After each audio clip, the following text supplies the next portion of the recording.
Hello guys, ഇന്നൊരു mini shopping video ആണ് കേട്ടോ. എൻ്റെ ചേട്ടൻ്റെ കല്യാണമാണ്. നമ്മൾ വീട്ടിലെല്ലാവർക്കും വേണ്ടിയിട്ട് ഡ്രസ്സ് എടുക്കാൻ വേണ്ടി പോവാണ് കേട്ടോ. നമ്മൾ ഞായറക്കുട്ടീനെയും കൊണ്ടുപോയിട്ടുണ്ടായിരുന്നു. പിന്നെ നമ്മൾ പോയിട്ടുണ്ടായിരുന്നത് ജയലക്ഷ്മിയിലേക്കാണ് കേട്ടോ. പാലാരിവട്ടത്ത് പുതുതായിട്ട് സ്റ്റാർട്ട് ചെയ്തിട്ടുണ്ടായിരുന്ന ജയലക്ഷ്മിയിലേക്കാണ് കേട്ടോ. നമ്മൾ ആദ്യമായിട്ടാണ് കേട്ടോ ഇവിടെ പോകുന്നത് ഷോപ്പിങ്ങിന്.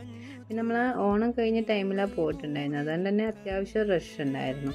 നമ്മൾ ആദ്യം ജെൻസിൻ്റെ സെക്ഷനിലോട്ട് പോയി നിശ്ചയം എടുത്തിട്ടുണ്ടായിരുന്നു. പിന്നെ അമ്മയ്ക്ക് എനിക്കുള്ള ഡ്രസ്സും കൂടി നോക്കിയിട്ടുണ്ടായിരുന്നു. പിന്നെ കുർത്തീസിനൊക്കെ നല്ല കളക്ഷൻസ് ഉണ്ടായിരുന്നു കേട്ടോ. അപ്പോൾ എന്തായാലും പോയില്ലേന്ന് ഓർത്ത് നമ്മൾ അവിടെ എല്ലാ സെക്ഷനിലും ജസ്റ്റ് ഒന്ന് കയറി നോക്കിയിട്ടുണ്ടായിരുന്നു. പിന്നെ അതൊക്കെ കഴിഞ്ഞ് നമ്മൾ ഞായറക്കുട്ടിക്ക് കൂടി ഡ്രസ്സ് എടുത്തിട്ടുണ്ടായിരുന്നു കേട്ടോ. അവിടെ നല്ല ക്യൂട്ടായിട്ടുള്ള കുറേ ഡ്രസ്സസ് ഉണ്ടായിരുന്നു കേട്ടോ. നമ്മൾ അതൊക്കെ നോക്കി. പിന്നെ ഞായറക്കുട്ടി ഭയങ്കര കൂൾ ആൻഡ് കാമായിട്ടിരുന്നതുകൊണ്ട് വലിയ ബഹളമൊന്നും ഇല്ലാത്തതുകൊണ്ട് നമ്മൾ പെട്ടെന്ന് തന്നെ ബില്ലൊക്കെ പേ ചെയ്തു. പിന്നെ നമ്മൾ ഫുഡ് കഴിച്ചു. അതൊക്കെ കഴിഞ്ഞ് നമ്മൾ നേരെ വീട്ടിലോട്ട് പോകുന്നു. അപ്പോൾ ഈ വീഡിയോ എത്രയേ ഉള്ളൂ.